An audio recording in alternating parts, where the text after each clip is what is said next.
Hi, this is Aaron at LockNLube, and today we're going to install the pressure return valve for the DeWalt grease gun. Let's get going.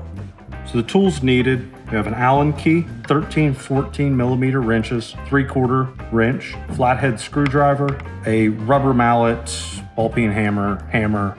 First step, we're going to remove the battery, we're going to pull the T-handle out, and we're going to remove the hose assembly. We're going to lock our T-handle off to the side. We're going to use our 14 millimeter wrench, reach in here, start to remove the hose.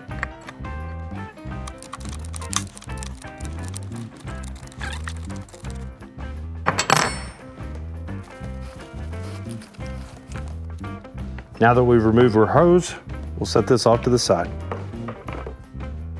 So for our next step, we need to remove the plastic cap that's hiding the hex below. To do this, we're going to use a screwdriver and we need to pry in between the plastic cap and the cast head. We're going to use a rubber mallet, a hammer.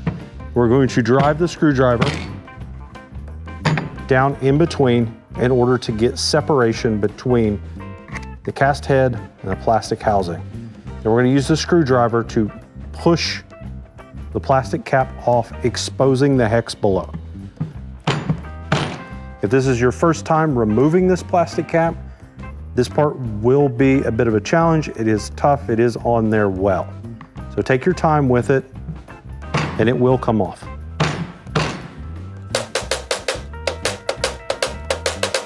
Once the hex is exposed, we can use our 3/4 wrench and then we can actually loosen this.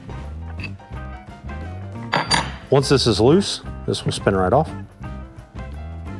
So with the plastic housing, there's a circle on the front side and there's hexes on the rear. This is the proper orientation, is the hex goes against the gun, the circle goes forward. This allows grease to leave these ports, travel through the plastic cap, and come out the front of your grease gun. If you replace this on the wrong way, all the mess will be right here. So we're going to set this off to the side. Then we're going to remove our grub screw. From the factory, these will have Loctite on them and they will be difficult to remove.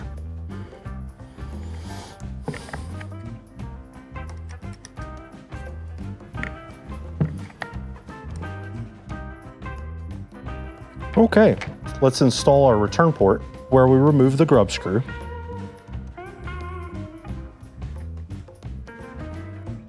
This will use a 13 millimeter wrench. Do not over tighten this. If any leakage does occur while you're using the product, you can reach in there and tighten this up, but it doesn't need to be overly tight.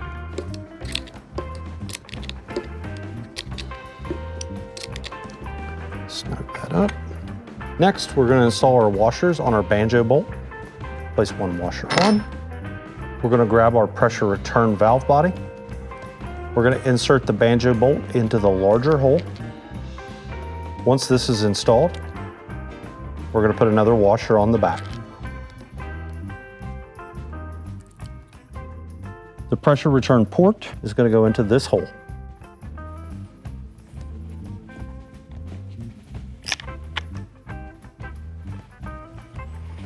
I'm just going to tighten this banjo bolt down, and we're going to tighten this with a 14 millimeter wrench.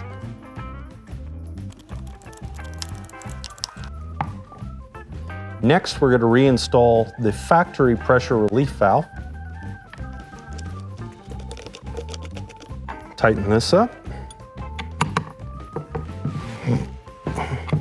Reinstall the cap. We're going to put our hose back on.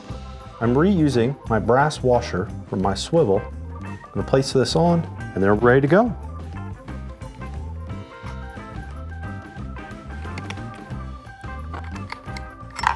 Now your pressure return valve is installed and ready to use. We're ready to put the battery back in. And we're going to engage our T-handle. Thank you for watching. For more information, visit LockNLube.com.